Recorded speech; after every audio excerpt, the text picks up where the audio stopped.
The entertainment industry is projected to see strong growth next year, driven by the anticipated comebacks of major acts like BTS and BLACKPINK, according to brokerage houses Tuesday. In particular, Hana Securities advised investors to increase their holdings in entertainment stocks, naming HYBE as the top pick and SM Entertainment as the second favorite. This year, the entertainment industry faced continuous issues, starting with the HYBE conflict in April. Additionally, album sales, which had been growing for over a decade, began to decline, Hana Securities analyst Lee Hyun-ji said. However, with growing optimism about next year's prospects, stock prices have recently started to recover. Lim noted that the comebacks of BTS and BLACKPINK, the revival of fan-base competition dynamics and the monetization of newer intellectual properties are expected to fuel growth in album sales.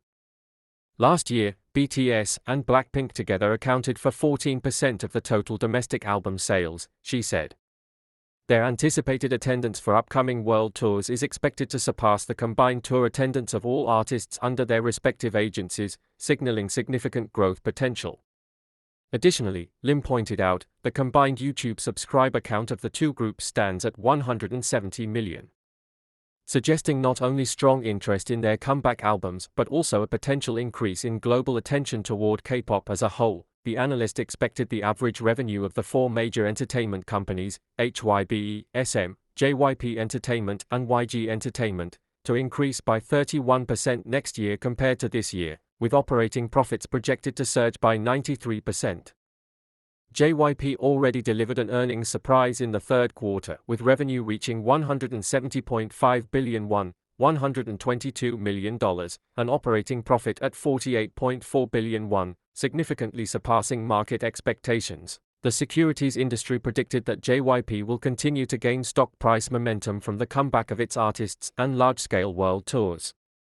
Hana Securities raised its target price for the company from 74,000 won to 78,000 won, while Samsung Securities adjusted its target from 71,000 won to 75,000 won. Previously, disappointment from consecutive earnings shocks had JYP be overlooked in the market for some time. However, this time, it demonstrated a recovery in profitability. And there is growing attention on the momentum driven by upcoming rookie artists, Samsung Securities analyst Choi Minute-ha said. Eugene Investment and Securities analyst Lee Hyun-ji echoed the view, saying that JYP plans to actively conduct tours across various regions alongside comebacks of major artists in the fourth quarter. Additionally, the debut of a new boy group is scheduled for the end of the year, providing ample momentum for further stock price growth, Lee said. As for YG, Hana Securities projected that the firm would post an operating loss of 19 billion won this year, but is expected to turn profitable next year with an operating profit of 45.6 billion won, driven by the consecutive comebacks of its artists. Raising its target price for YG from 49,000 won to 53,000 won, the brokerage estimated the operating profit for 2026 at 63.4 billion won.